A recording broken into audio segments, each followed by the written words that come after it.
tous, merci beaucoup. Je crois que Clara Gutiérrez vous a fait patienter le temps que je règle les derniers soucis techniques.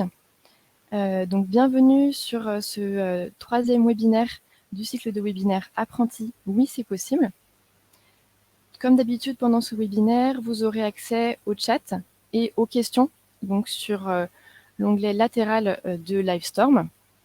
Et à la suite de ce webinaire, vous recevrez un lien vers le replay ainsi que le support de présentation et les documents que nous aurons présentés. Donc aujourd'hui, nous allons aborder la mobilité internationale des apprentis avec ce webinaire Apprentis à l'étranger, oui c'est possible. Pourquoi ce webinaire? Le constat est unanime sur les bienfaits de la mobilité internationale dans le cadre de sa formation, tant pour l'apprenant que pour l'employeur ou le futur employeur. Et c'est d'ailleurs un des points d'incitation fort de la part de l'État, comme nous le rappellera tout à l'heure Clara Gutiérrez de la DRIAT Unité départementale des Hauts-de-Seine. Cette possibilité a très bien été déployée pour les étudiants et est ouverte pour les apprentis. Néanmoins, on remarque que la proportion des apprentis qui bénéficient d'une mobilité à l'international est encore très faible. Il y a de nombreux freins qui ont été identifiés, notamment par Euroapp Mobilité, qui est connecté ce matin avec Madame Paola Bolognini. Il y a le cadre juridique qui peut paraître complexe, et Maître Gabaron nous en fera un bref topo. Et c'est pourquoi il est important de s'appuyer sur les nombreuses ressources que vous aurez à disposition, et notamment sur les guides du gouvernement, mais aussi le guide de la FIPA, que Yann Bouvier pourra nous présenter tout à l'heure. Et enfin, n'oublions pas, bien sûr, que oui, c'est possible. Et donc, nous aurons une illustration par Madame Compin du groupe NJ, qui nous apportera un témoignage tout en nuances, à la fois sur les difficultés et sur l'intérêt que peut trouver l'employeur à inscrire ses apprentis sur un dispositif de mobilité internationale. Donc nous allons avoir plusieurs interventions ce matin, donc c'est une intervention assez dense, mais bien rythmée, avec à chaque fois un éclairage différent. Donc nous allons commencer tout de suite avec un éclairage institutionnel par Clara Gutiérrez. Donc je te laisse la parole. Oui, merci Cécilia. Donc bonjour ou rebonjour à toutes et à tous. Merci pour votre participation à ce nouveau webinaire. Donc la mobilité des apprentis, il faut savoir qu'elle elle est en cours de structuration grâce à la réforme de l'apprentissage avec la loi de 2018. C'est un des axes majeurs de développement de l'apprentissage aujourd'hui. C'est une des priorités du gouvernement dans la façon dont nous pouvons permettre à de plus en plus de jeunes d'accéder à l'apprentissage et par des parcours formateurs et très enrichissants. Globalement, cette réforme de l'apprentissage, elle a rebattu toutes les cartes sur le système de l'apprentissage, les rôles, les acteurs. Elle a énormément simplifié l'accès à l'apprentissage, que ce soit côté employeur avec la simplification du contrat d'apprentissage, la conclusion et de l'exécution du contrat, mais également côté CFA. Il est beaucoup plus facile, beaucoup plus simple aujourd'hui d'ouvrir un CFA. Il y a beaucoup de nouveautés qui ont été introduites, comme par exemple la possibilité pour les entreprises d'ouvrir leur propre CFA. Et la mobilité des apprentis est donc l'une de ces nouveautés que nous cherchons aujourd'hui à développer.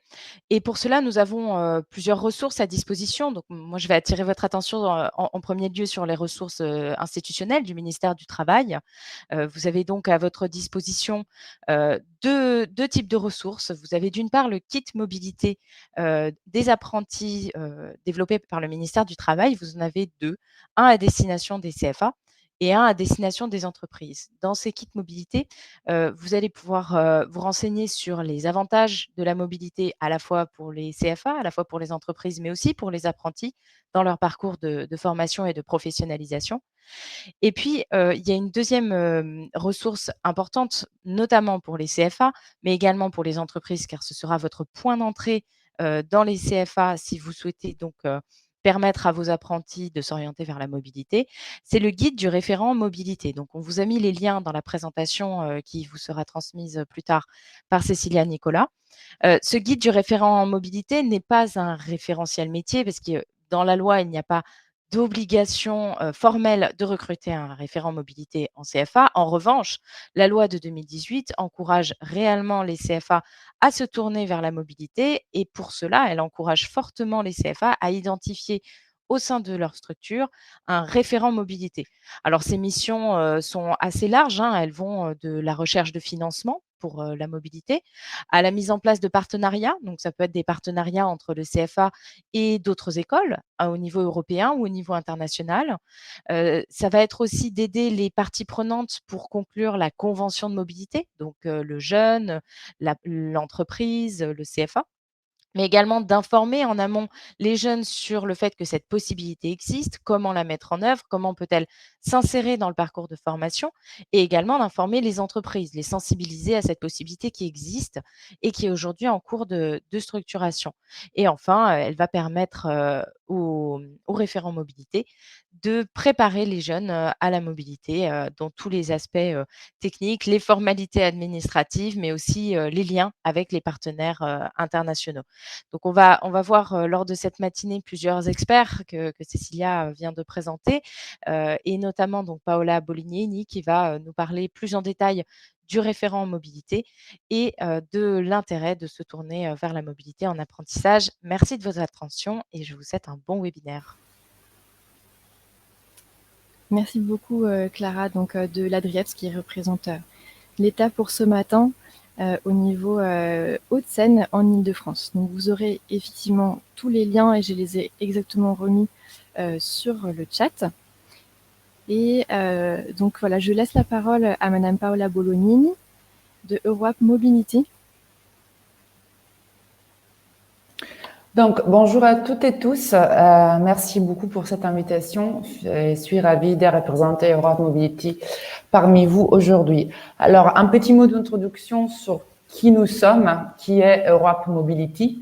Europe Mobility est une association sans but lucratif qui a été créée en juin 2020 par Jean Arthuis, en synergie avec des acteurs importants de l'apprentissage en France, les MFR, les Compagnons du Devoir, les CNAM, l'Enfant, bien entendu également les Global Apprenticeship Network, parce que ça nous semblait important d'avoir les entreprises aussi dans notre conseil d'administration.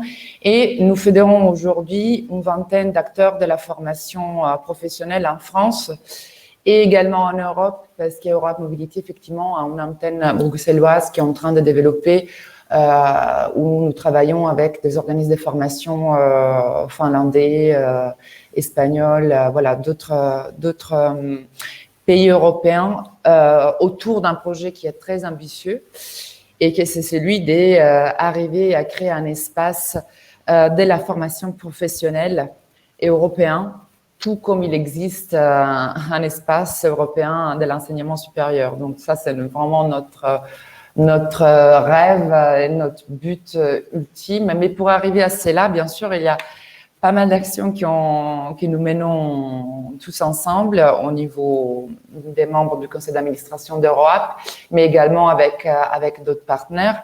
Ce que nous sommes en train de faire depuis une petite année, parce que l'association a été créée, comme je vous disais, en juin 2020, mais son action a été vraiment opérationnelle depuis septembre 2020, c'est faciliter les échanges et les synergies entre les différents acteurs de l'apprentissage en France et en Europe, afin d'inscrire la mobilité longue des apprentis au cœur des programmes de formation. Alors, pourquoi nous poussons la mobilité longue? D'abord, pour nous, la mobilité longue, la définition que nous donnons, c'est celle, disons, du programme Erasmus+, entre guillemets, c'est-à-dire au moins 3 mois pour la formation professionnelle, au moins 2 mois pour l'enseignement universitaire.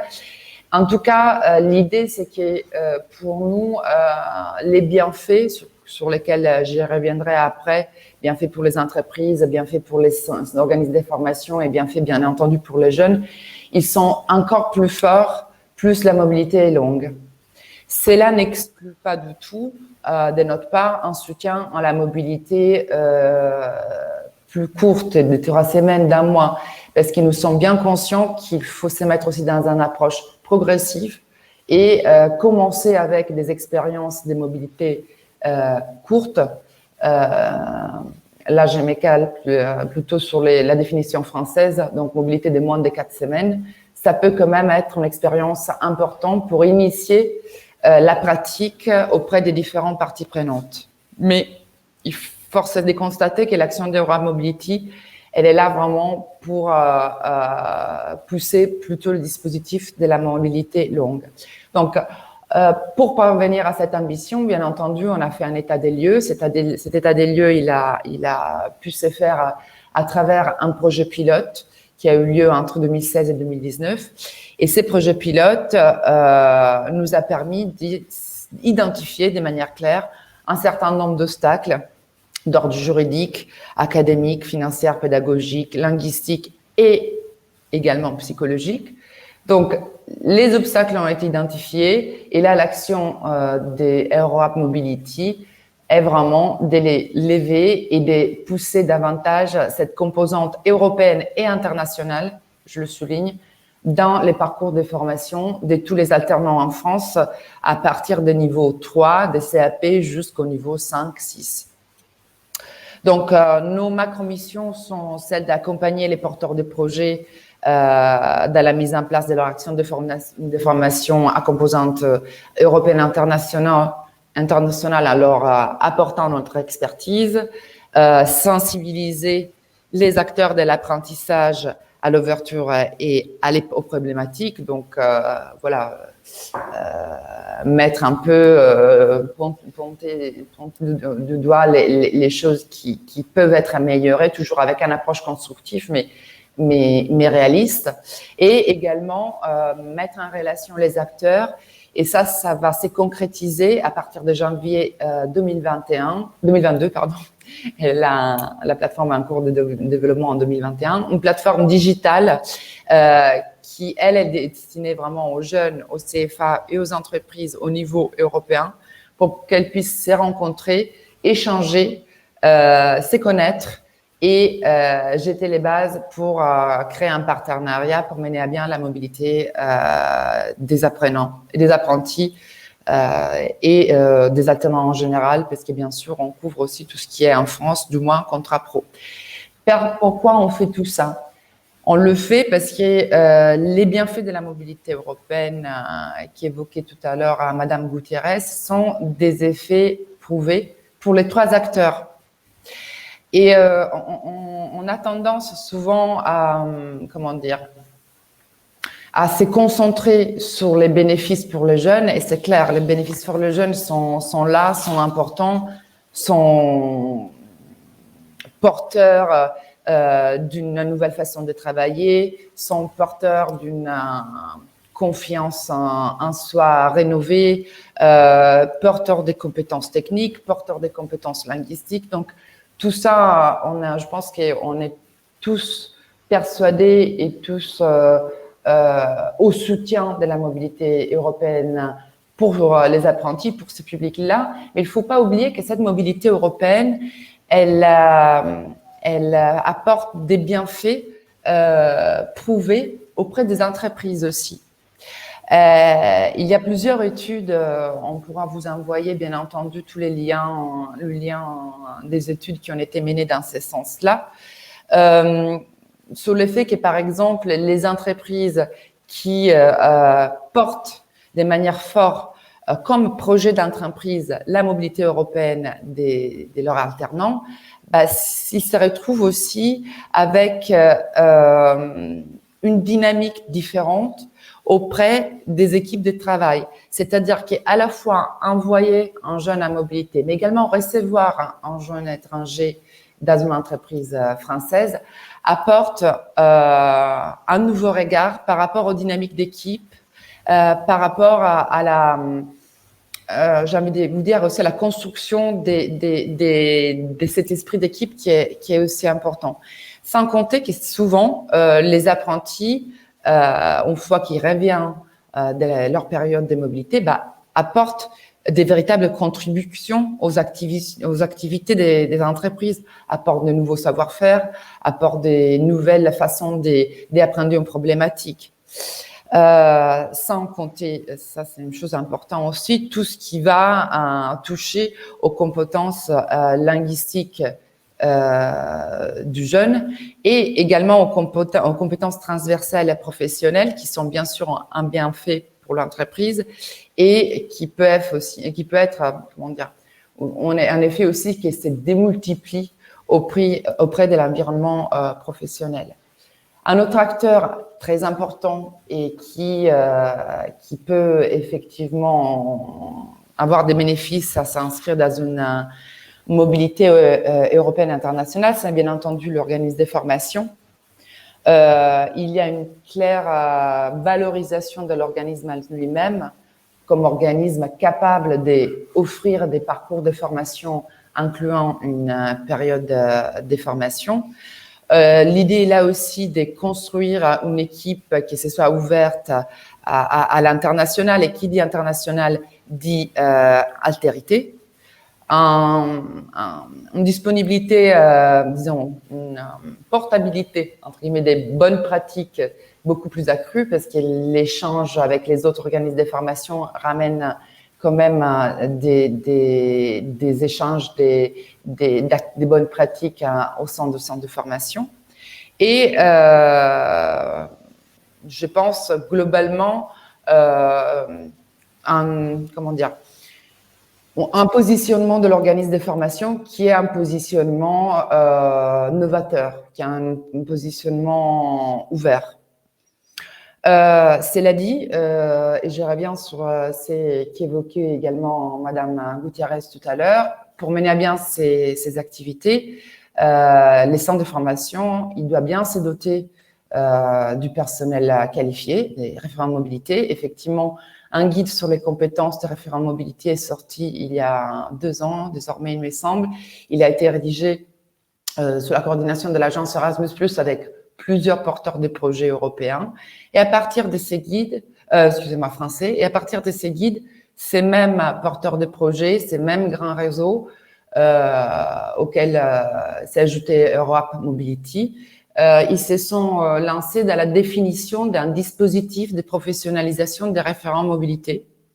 À l'heure actuelle, on est en train de lancer la première version mutualisée de ces dispositifs de professionnalisation des référents mobilité.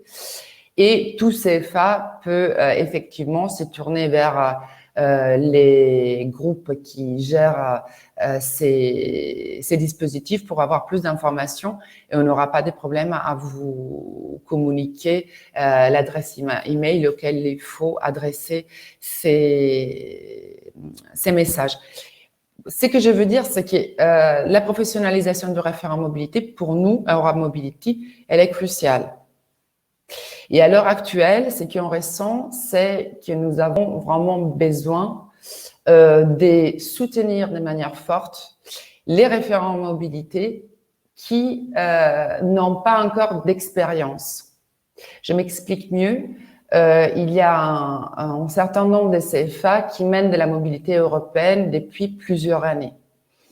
Cela signifie en clair qu'ils ont des équipes où un référent mobilité est déjà présent. Bien entendu, cette personne continuera à se professionnaliser tout au long de sa carrière dans un processus de développement des compétences permanent, formation tout au long de la vie à laquelle on est très attaché, ça c'est clair. Mais il y a aussi un autre public, et c'est les publics des débutants, entre guillemets, des CFA qui n'ont jamais fait de la mobilité. Et ils ont besoin d'avoir un référent mobilité, et ils ont besoin également que ces référents mobilité puissent passer 1 année, 2 années à travailler pour créer son réseau d'organismes de formation partenaires, pour sensibiliser les publics, pour interagir avec les entreprises partenaires françaises, pour construire les projets pédagogiques du jeune qui partira en mobilité. Et ces temps-là, c'est pas un temps où la mobilité aura lieu.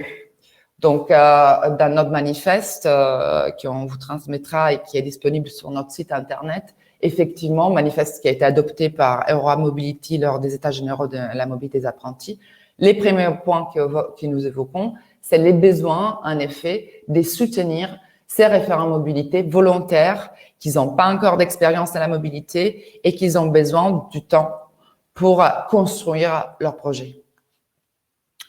Voilà, donc ça, c'est les grandes lignes de ce que je voulais vous dire. Et je suis à votre disposition, bien entendu, pour échanger davantage. Merci beaucoup, Paola Bolognini, pour cette intervention et la présentation de votre association, et puis aussi voilà, des ressources. Donc, c'est très important qu'il y ait des partenaires de référence au niveau européen, au niveau international, pas seulement en France. Donc, voilà, on est très heureux que vous ayez pu participer.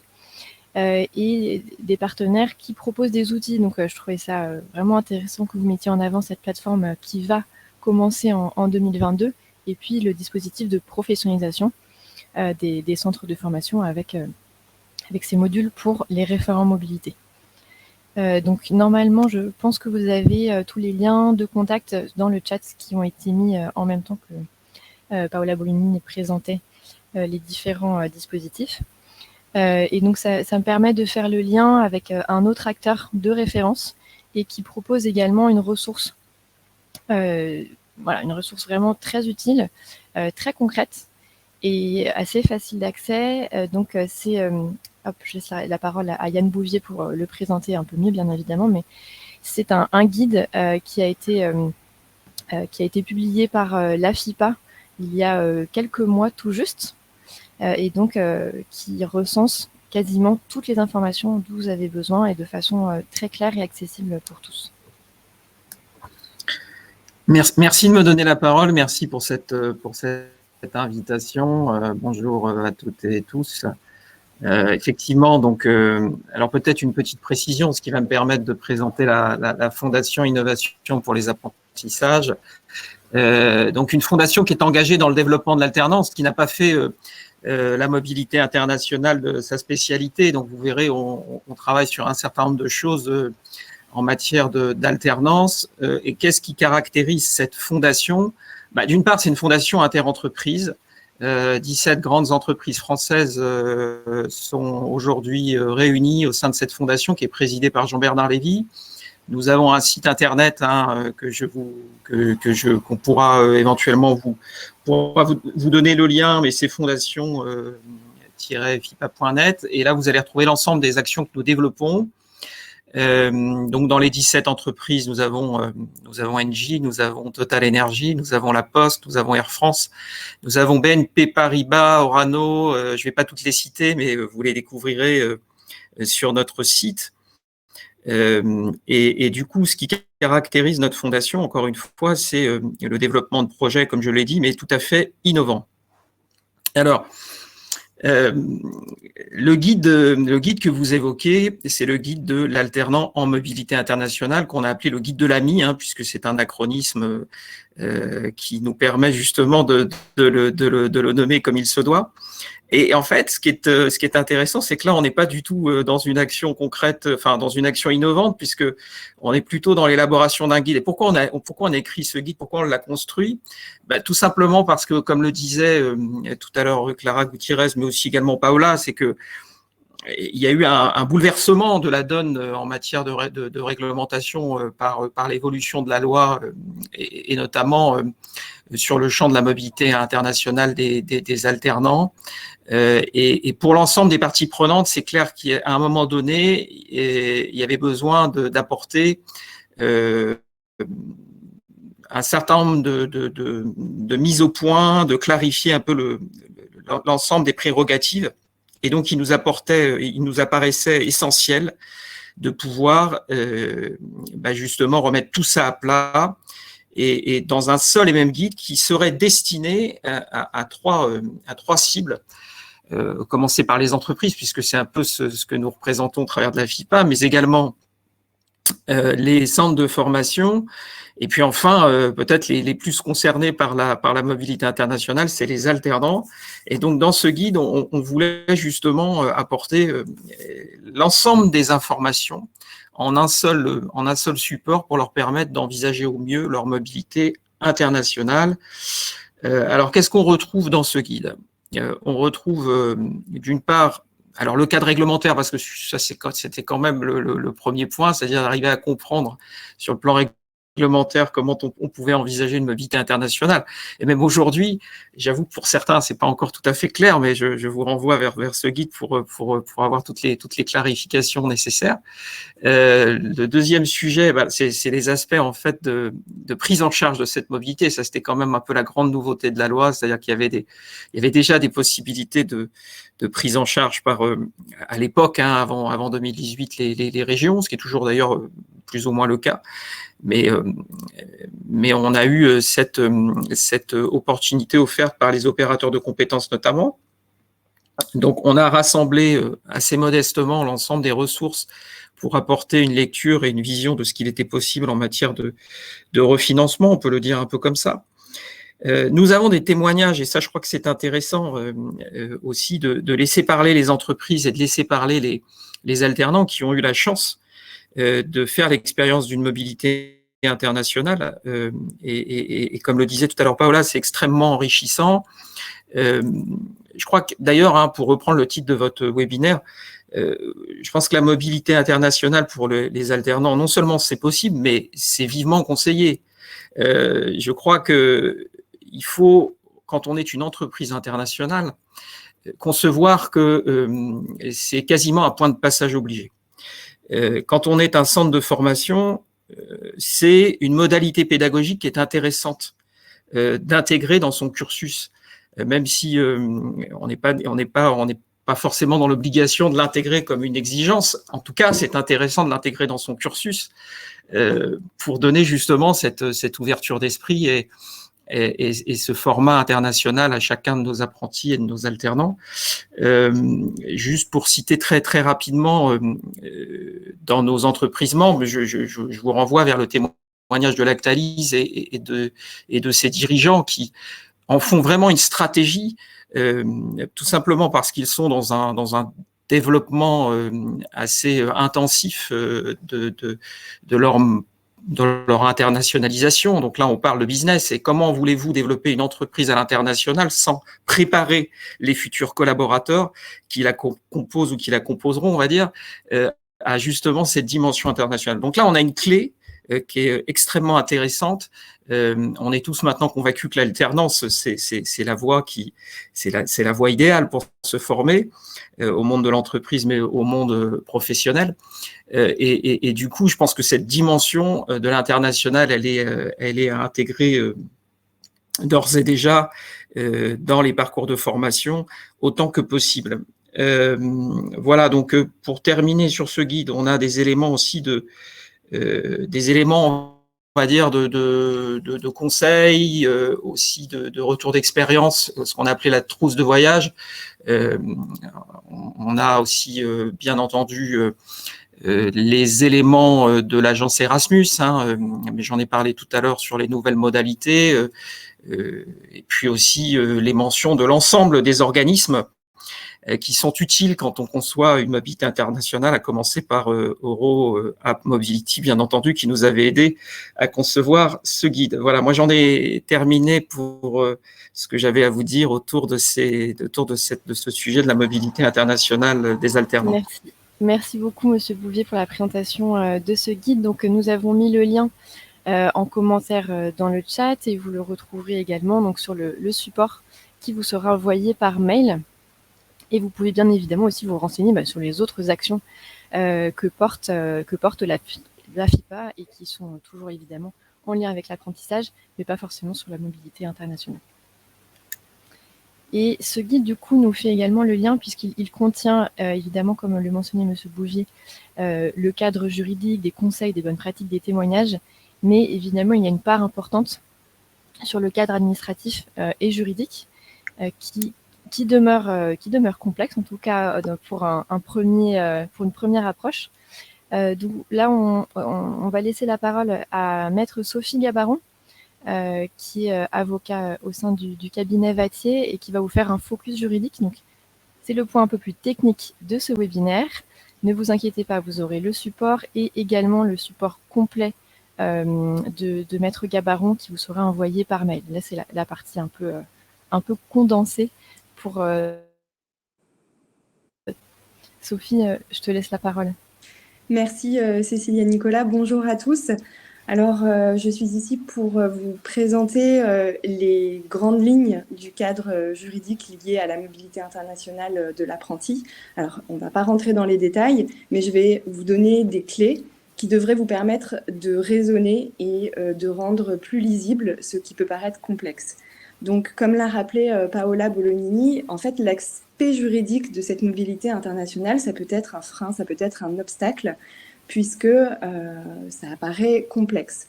Cette complexité, elle est réelle, puisque dès lors que vous allez envoyer votre apprenti à l'étranger, il va exister un conflit de loi. Quelle loi va-t-on appliquer? Et il va exister une certaine complexité administrative parce qu'il va falloir le formaliser.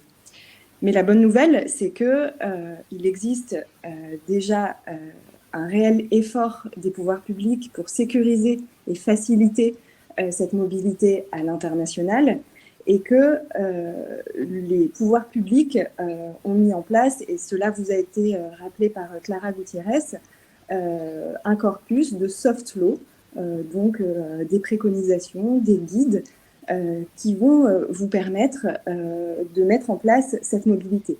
Il existe aussi le référent mobilité qui va être en principe un interlocuteur qui va un petit peu centraliser les questions relatives à l'apprentissage. Il y a aussi un point important, et je pense que pour les entreprises, c'est bon à savoir, l'apprentissage n'est pas non plus une matière dans laquelle il existe un risque judiciaire important. Ce n'est pas une question qui remplit les conseils de prud'homme, et en cela, ça ne doit pas être un frein à la mise en œuvre de cette mobilité internationale. Donc, tous ces éléments font qu'il existe une certaine sécurité juridique qui peut vous permettre d'aller vers la mobilité internationale de l'apprenti. Donc, le corpus juridique, il est composé d'un seul article qui contient toutes les règles liées à la mobilité internationale de l'apprenti, ainsi, comme je l'ai dit, et comme cela vous a été rappelé, d'un certain nombre de textes et de documents qui vont vous apporter des préconisations et vont vous aider à mettre en œuvre cette mobilité.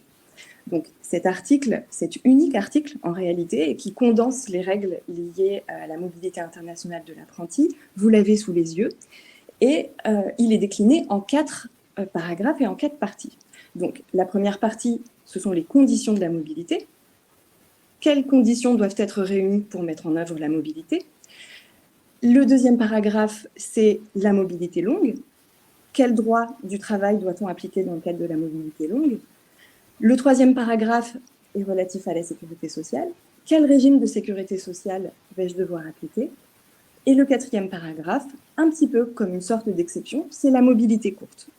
Donc, on va voir point par point ces différents aspects juridiques de la mobilité internationale. Donc, cet article, il va vous permettre de vous poser 3 questions. Déjà, est-ce que les conditions de la mobilité sont remplies? Deuxième question, quel est le droit du travail que je dois appliquer? Et troisième question, quel régime de protection sociale s'appliquera à l'apprenti? Pour la première question, les conditions de la mobilité sont-elles remplies? C'est la partie la plus simple. Il existe 2 conditions. Il faut que l'apprenti reste 6 mois minimum en France et 1 an maximum à l'étranger. Si ces conditions sont remplies, je peux organiser la mobilité. Sinon, l'apprenti restera en France. Une fois que vous avez répondu à cette question et que vous avez déterminé que les conditions de la mobilité étaient appliquées, vous pouvez vous poser la deuxième question. Donc, quel droit du travail je vais appliquer dans le cadre de cette mobilité internationale?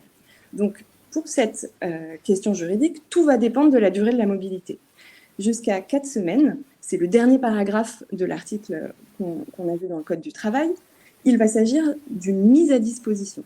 Et dans ce cas-là, vous allez appliquer le droit du travail du contrat d'apprentissage et le droit du travail français, sauf si pour un certain nombre de matières qu'on appelle le noyau dur, le droit du travail du pays d'accueil est plus favorable. Donc, droit du travail français ou droit du pays d'accueil s'il est plus favorable.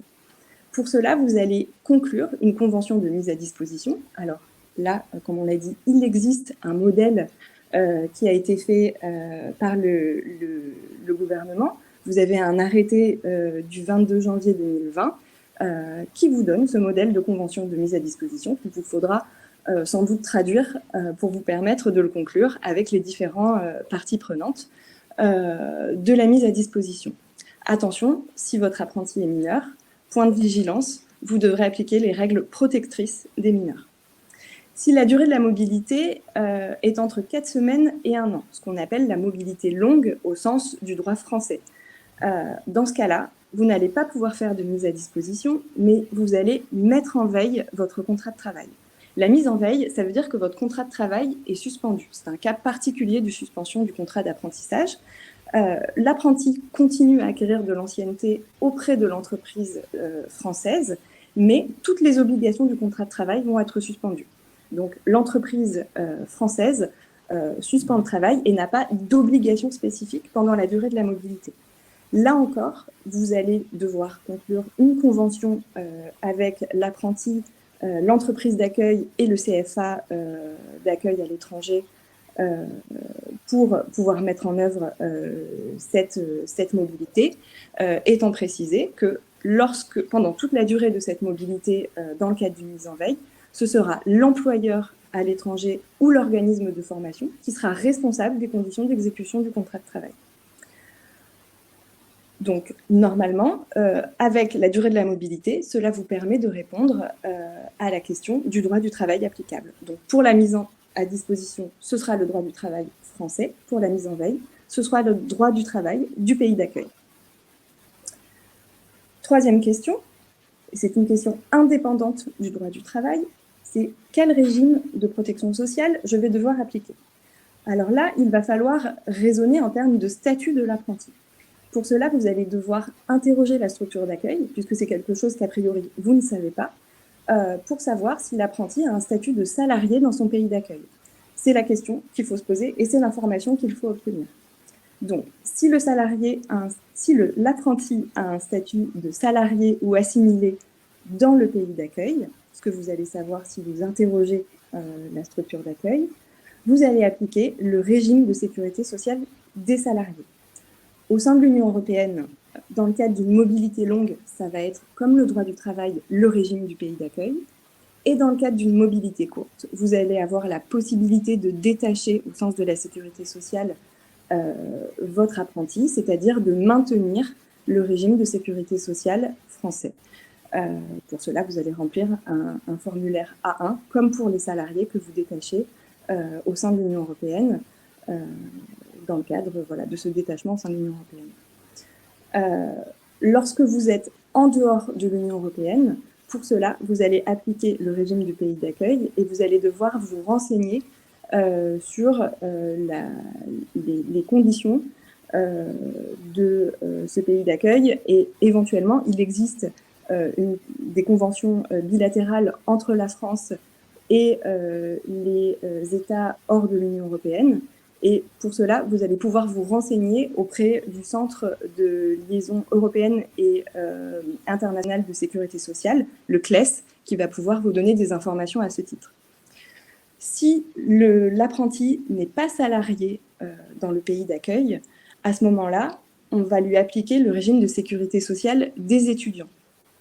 Au sein de l'Union européenne, l'apprenti va pouvoir bénéficier d'une couverture en termes de maladie, de maternité et d'accidents du travail et de maladies professionnelles.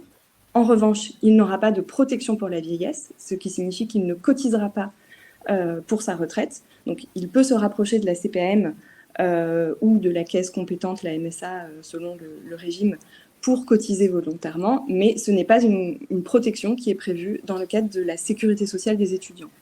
En dehors de l'Union européenne, là encore, cela dépend de la convention bilatérale et vous devrez vous renseigner auprès du CLES, donc, qui vous donnera les informations sur cette convention bilatérale, sur l'existence et les modalités de prise en charge de la protection sociale. Pour finir, donc les points de vigilance sur cette mobilité pour l'employeur français, donc à destination des entreprises. Comme on l'a dit, pour la mise à disposition de l'entreprise, ce que vous devez retenir, c'est qu'on maintient le contrat d'apprentissage. On continue à verser une rémunération avec une compensation possible de la part de l'entreprise d'accueil, comme dans le cadre d'une mise à disposition en réalité d'un salarié. Et ce qui va être important aussi, c'est de savoir que vous gardez la responsabilité de l'apprenti, puisque vous gardez ce lien de subordination avec lui dans le cadre de la mise à disposition. Il va donc falloir que vous vous assuriez au moment de la mise en œuvre et pendant la mise en œuvre de la mobilité que les conditions d'exécution de cette mobilité sont correctes pour l'apprenti et que, en matière de santé, sécurité, durée du travail, les obligations sont respectées. Est-ce qu'on a remis les équipements de protection? Est-ce que l'apprenti a bénéficié d'une formation sécurité? Donc ça, c'est très important à retenir. L'employeur dans le pays d'accueil, lui, va devoir respecter le contrat d'apprentissage français. Dans le cadre de la mise en veille du contrat d'apprentissage, ce que vous devez retenir, c'est que le contrat d'apprentissage est suspendu, ce qui est protecteur en réalité pour l'employeur français, puisqu'il n'aura plus d'obligation à ce titre. Donc, l'inconvénient majeur de la mise en veille, c'est que votre apprenti n'aura pas de maintien de rémunération. Vous pouvez envisager éventuellement, avant et après la mobilité, de verser une prime exceptionnelle si vous souhaitez aider l'apprenti dans le cadre de cette mobilité et de l'absence de maintien de rémunération dans le cadre de son contrat d'apprentissage français. Ce qui est important à retenir, c'est que c'est l'employeur ou l'organisme de formation du pays d'accueil qui va être responsable des conditions d'exécution du contrat ou de l'apprentissage, mais pas l'employeur français. Voilà, j'espère que ces différents points vous paraissent clairs et vous permettent d'avoir au moins une lisibilité sur ce qui peut se passer au niveau juridique dans le cadre de la mise en œuvre de la mobilité internationale de l'apprenti. Merci pour votre écoute. Merci beaucoup Sophie, merci Maître Gabaron pour cette intervention. Alors nous avons de nombreuses questions juridiques, pour ceux qui les ont mises dans le chat, je veux bien que vous les mettiez dans les questions, comme ça on pourra vérifier soit qu'elles ont bien été traitées, soit on pourra en faire un extrait pour les traiter par la suite et vous envoyer un petit question-réponse qui sera joint au mail suite au webinaire. Puisque le temps file, mais évidemment il y a beaucoup de questions juridiques, notamment dans le cadre de la suspension du contrat, sur une éventuelle rémunération pendant la suspension et aussi sur le décompte du nombre de salariés au sein de l'entreprise française lorsque le contrat est suspendu. Je vois qu'il y a plusieurs questions là-dessus, donc on y reviendra juste à la fin du webinaire. Il y a un temps de questions et réponses qui est proposé. Merci beaucoup pour ces éclaircissements et surtout pour la clarté de la présentation. J'espère que ça a au moins rassuré un certain nombre des personnes qui y sont connectées. Et donc, maintenant qu'on a passé la partie un peu technique qu'il faut bien entendu avoir en tête, pour illustrer un petit peu tous les éléments dont on vient de parler, les bienfaits, la complexité juridique, administrative, nous avons Madame Compin, du groupe NJ qui est connecté ce matin, connecté pour nous apporter un témoignage concret, à la fois sur les difficultés, sur l'intérêt, sur les bienfaits et les possibilités d'une telle mobilité pour des apprentis en entreprise en France et donc vers l'étranger. Donc Madame Compin, je vous laisse la parole. Eh bien, écoutez, bonjour à toutes et à tous et merci Cécilia, Nicolas pour votre invitation. Merci aussi à l'ensemble des intervenants qui m'ont précédé parce que c'était d'abord très intéressant et je crois très utile de pouvoir parler des outils mis à la disposition des entreprises, des jeunes et des centres de formation pour justement essayer de démystifier un peu la mobilité internationale parce que pour une entreprise, c'est pas toujours très simple et pour un jeune, sans doute encore moins. Donc, merci à vous tous. Alors, concernant NJ, c'est un groupe international, bien évidemment. Nous sommes très engagés sur les questions de jeunes et d'alternance.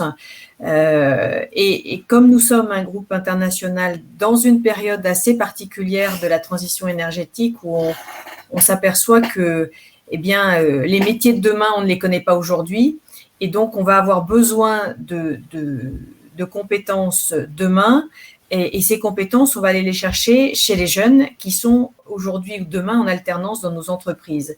Et ça veut dire que ces jeunes, il va falloir qu'ils se forment, bien évidemment, mais il va falloir aussi qu'ils aillent chercher de la connaissance ailleurs qu'en France. Et c'est pour ça que la mobilité internationale est extrêmement importante pour les entreprises, pour les jeunes. Alors, on a parlé aussi des centres de formation dans l'offre pédagogique, parce que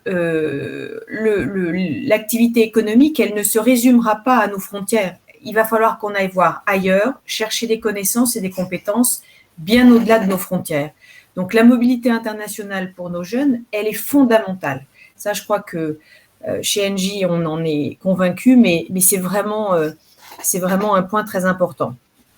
Alors, pour travailler ces questions-là, nous sommes adhérents du réseau du GAN, dont vous avez parlé tout à l'heure, et le GAN est représenté au conseil d'administration de EuroApp Mobility, qui montre l'engagement d'Engie sur ces questions-là, et surtout, je dirais un engagement qui n'est pas un engagement pour dire qu'on va faire de la mobilité ou que c'est important, c'est un engagement pour travailler sur des outils qui vont permettre de faciliter la vie aux entreprises, aux jeunes et aux centres de formation.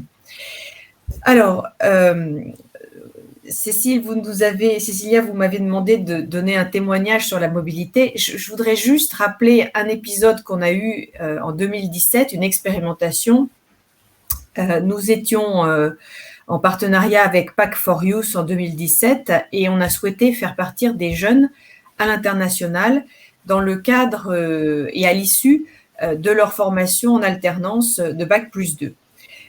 C'était en 2017, les lois n'avaient pas encore changé et les outils n'étaient encore pas ce qu'ils sont aujourd'hui. Et donc, on a souhaité faire partir 2 jeunes femmes en Bac+2 en Angleterre. Et alors là, c'était véritablement pour une mobilité longue puisque c'était pour 9 mois. Eh bien, sur les 3700 alternants que nous avons eus dans le groupe, on a 8 candidatures pour faire partir 2 jeunes femmes. Et c'était après leur BTS en alternance. Et vous ne pouvez pas imaginer les difficultés qu'on a pu rencontrer en termes de logistique, parce que ça aussi, c'est un point qu'on oublie parfois, mais qui est important. Et puis, en préparation pour que le jeune se mette aussi dans les dispositions pour partir à l'international, pour partir en Angleterre en l'occurrence. Et puis, pour le préparer au niveau de la langue, parce que les jeunes femmes, en l'occurrence, n'étaient pas fluentes en anglais. Donc, ça a été assez compliqué. Et le résultat de cette expérimentation, c'est qu'on a dû conclure à l'issue de leur formation en alternance, un CDD pour qu'elles puissent partir et découvrir le monde de l'entreprise dans une de nos entités, une de nos filiales. En résumé, je ne vais pas m'étendre sur ce cas-là, c'est simplement pour dire qu'entre 2017 et aujourd'hui, les choses ont profondément changé et les outils qui sont développés sont là pour aider. Nous avons réussi à faire partir 2 jeunes cet été en mobilité internationale. La difficulté que nous avons rencontrée, c'est de dépasser le cap des 4 semaines de mobilité longue. Et comme l'a rappelé Sophie précédemment, au-delà de 4 semaines de mobilité, c'est plus compliqué pour l'entreprise. En tout cas, il y a une nécessité de regarder les conditions dans lesquelles on fait partir le jeune, de façon à ce que l'entreprise d'accueil, qui peut être une filiale de l'entreprise qui envoie le jeune, mais qui peut être aussi une entreprise différente, qu'est-ce que l'entreprise d'accueil doit faire, comment elle paye, comment elle rémunère et comment elle couvre le jeune en termes de sécurité sociale et de couverture sociale. Ça, c'est pas si simple que ça, même si les règles ont été bien énoncées tout à l'heure. Dans le concret, dans le quotidien, c'est pas si simple que ça. Et la difficulté que nous avons eue, c'est par rapport à l'organisme de formation qui n'a pas souhaité signer une convention pour ces jeunes-là. Donc, résultat, nous avons dû faire ce que j'appellerais, et ce que je n'aime pas en termes juridiques, un bidouillage. Ça ne doit pas se passer comme ça, mais il a fallu envisager la couverture du jeune et puis sa rémunération, parce que la suspension du contrat de travail va de pair avec une suspension de la rémunération. Donc, le jeune qui part à l'étranger, il est soumis à des frais et il faut que l'entreprise puisse l'aider à les couvrir. Alors, je sais que les OPCO accompagnent sur un certain nombre de points, mais c'est encore pas si simple que ça. Donc, en résumé, nous, la position du groupe, c'est évidemment de pouvoir faire partir des jeunes en mobilité longue. Les difficultés, elles sont très clairement d'ordre administratif, même si on peut améliorer les choses. Et la difficulté que l'on rencontre également, c'est de trouver, soit dans notre périmètre et dans nos filiales, des entités qui peuvent accueillir, mais au-delà de ça, c'est de trouver des entreprises qui n'appartiendraient pas au groupe Engie et qui pourraient accueillir nos jeunes.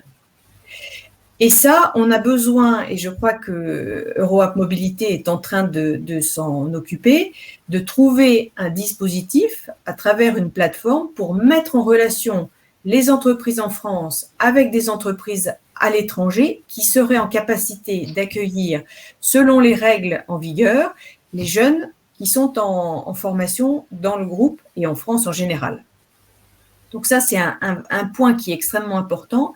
Et il y a un point qui me semble aussi important et qui est un point parfois de blocage, c'est la prise en charge des frais pour le jeune à l'international. Ça, c'est vraiment important que les jeunes qui souhaitent partir, qui sont accompagnés par une entreprise, et parfois des jeunes qui n'ont pas les moyens de payer forcément tous les frais liés à l'expatriation, ou en tout cas à la mobilité, soient aidés. Les parents n'ont pas forcément les moyens d'aider pour payer un logement, les billets d'avion, etc. Donc ça aussi, c'est un cadre qu'il faut sécuriser de façon à ce que le jeune puisse, de façon tout à fait simple, partir. Alors, j'ai évoqué des difficultés, mais je pense qu'il y a aussi à évoquer les raisons d'espérer que les choses se fluidifient et que les choses s'améliorent.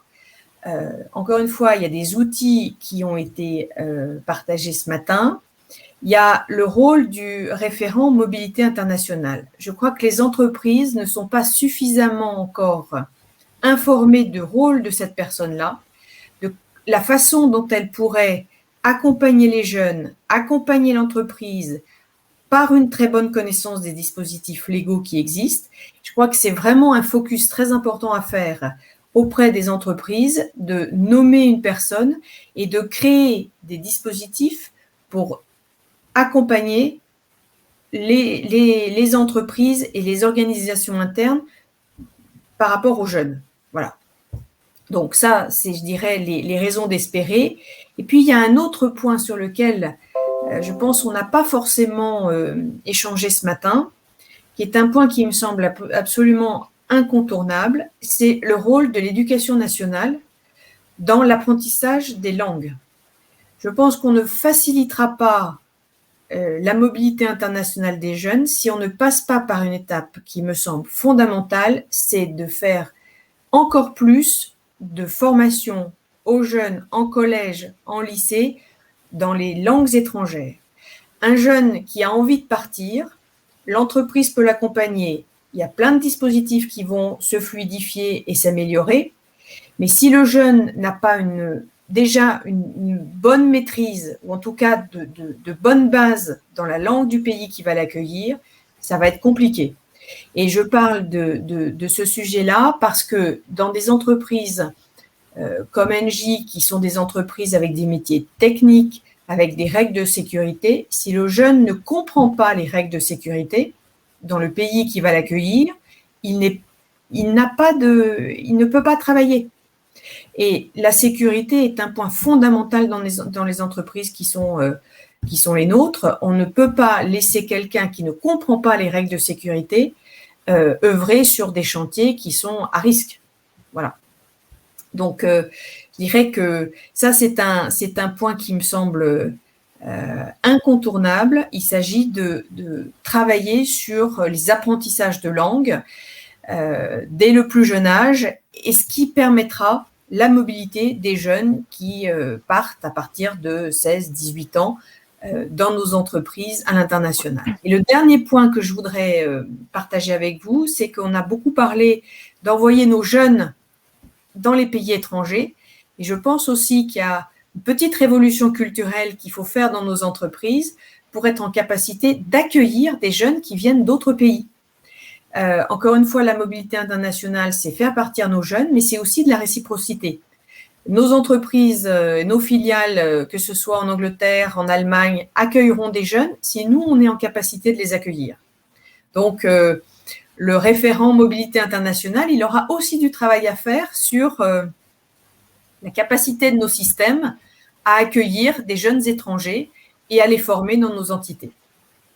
Voilà, mais avec tout ce qui a été dit ce matin, je pense qu'il y a légitimement de très bonnes raisons d'espérer que le système fonctionne et que nous ayons des flux d'échanges de jeunes de plus en plus importants dans nos entreprises et en Europe.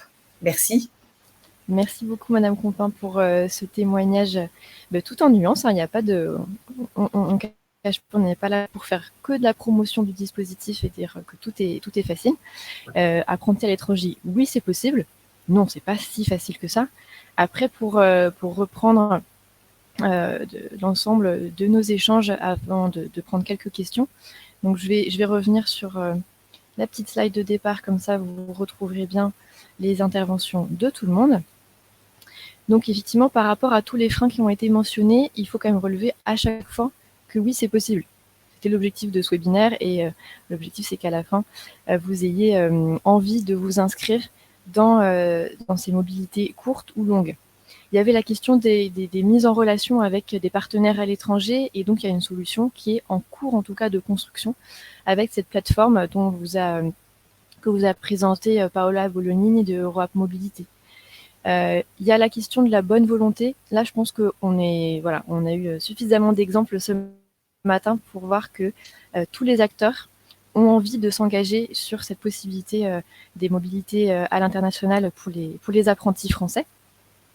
Il y a la question des frais pour les jeunes. Évidemment, tout n'est pas résolu, et là, c'était pas l'objet de ce webinaire qui était plutôt à destination des entreprises et des acteurs qui travaillent avec les entreprises, mais il existe des aides. J'ai vu qu'il y avait pas mal de questions dans le chat, donc on va peut-être vous renvoyer plutôt vers d'autres acteurs qui sont en lien direct avec les jeunes. Il faut aussi retenir, en termes de sécurisation des parcours, certes, c'est pas l'objectif peut-être premier, la mobilité courte, parce que forcément, en 4 semaines, on peut pas développer les mêmes compétences, les mêmes liens et les mêmes connaissances linguistiques. En revanche, la mobilité courte, c'est vraiment un premier pas, un très bon premier levier qui est bien sécurisé et bien encadré. Donc, ça reste peut-être une première étape qu'on peut tous essayer de franchir pour les prochains mois, prochaines années, avant de se lancer dans le grand bain de la mobilité longue. On a parlé aussi de la professionnalisation des acteurs. Donc là également, il y a des dispositifs qui sont mis en place, tant pour les entreprises que pour les centres de formation. Donc, n'hésitez pas à vous emparer des modules qui vous sont proposés. Il y a évidemment aussi tous ces webinaires qui existent et qui sont accessibles gratuitement.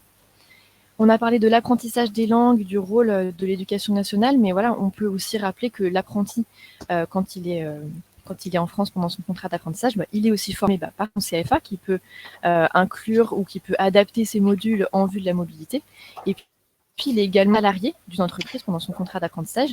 Et en tant que salarié, il peut bénéficier aussi, si son employeur le met en place, de formations professionnelles.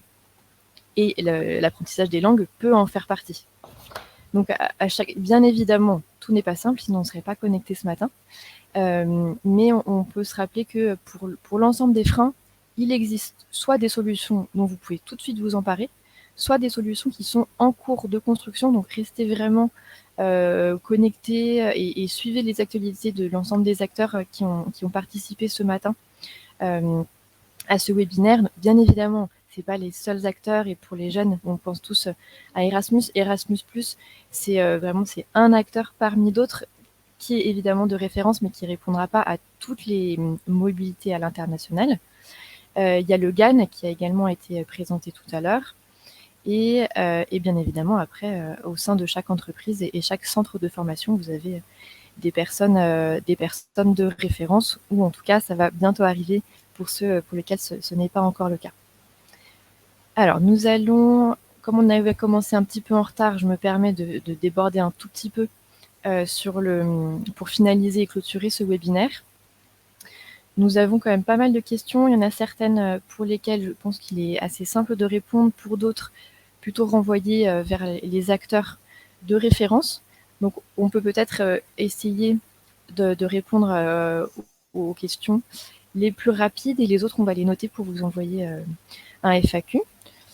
Alors, pour european-mobility.eu, je me fixe sur les documents fournis par ce site.eu. J'imagine que ce sont des informations fiables. Alors, je le regarde en même temps. Peut-être que quelqu'un parmi les intervenants connaît ce site internet, european-mobility.eu. Oui, je peux répondre peut-être.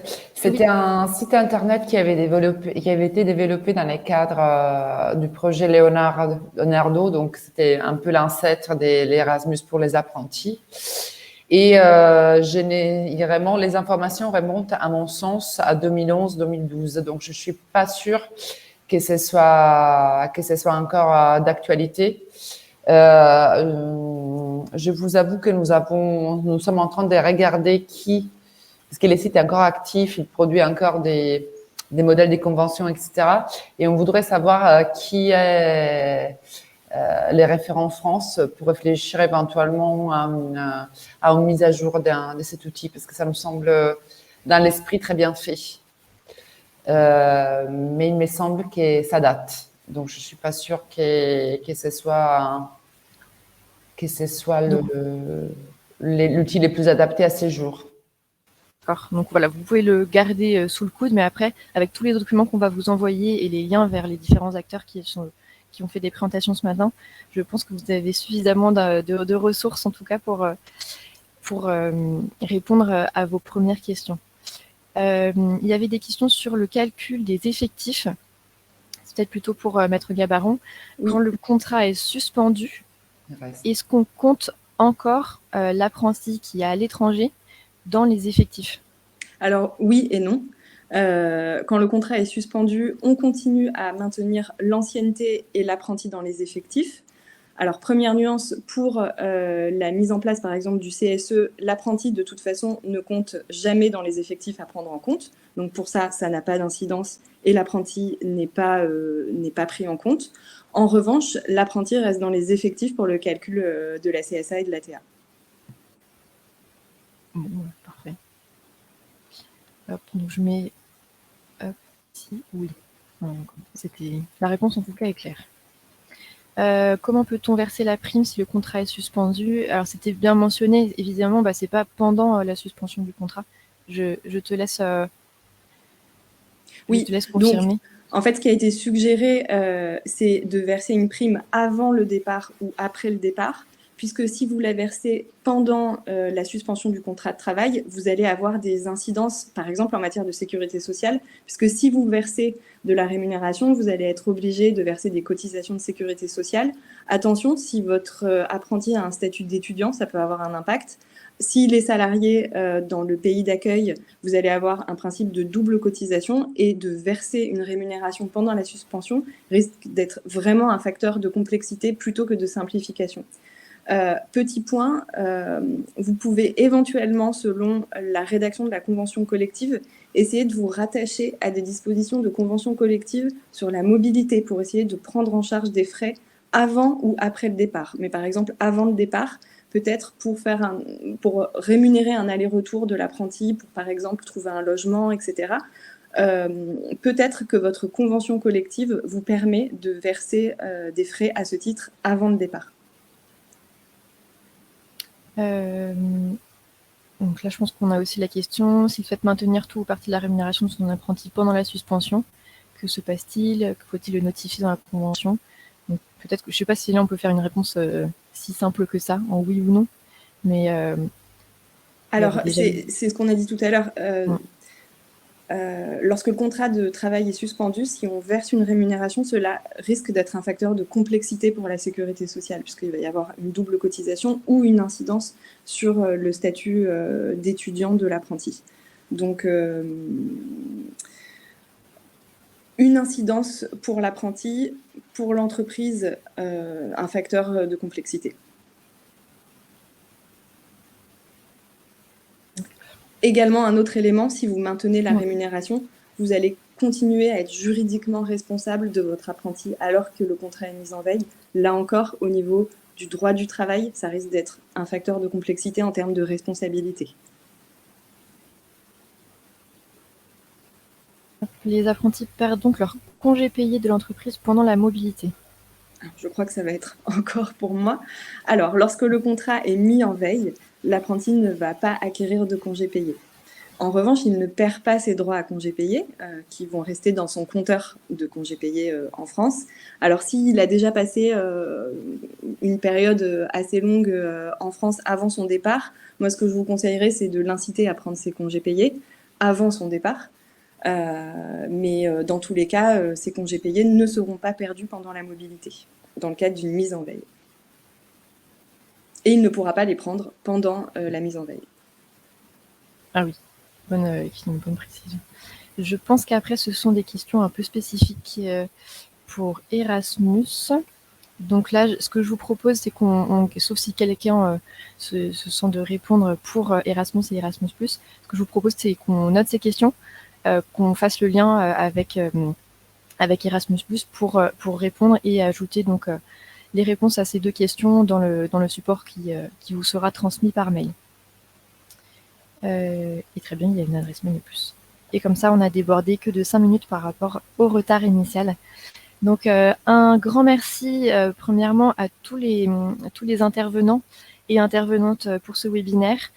Intervention vraiment variée, de qualité, bien préparée. Donc, vraiment, merci à vous toutes et à Monsieur Bouvier. Nous sommes principalement des femmes. Merci beaucoup à tous les participants et participantes, centres de formation, OPCO, entreprises, acteurs de la mobilité, de l'apprentissage, de la formation.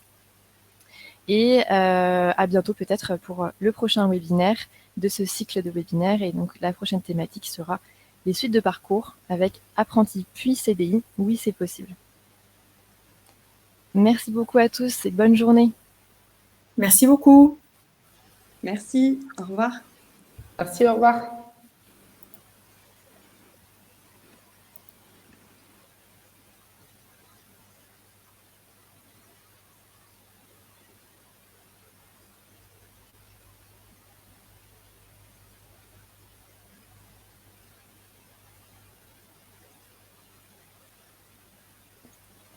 Merci Cécilia. Merci, à très bientôt. À très bientôt.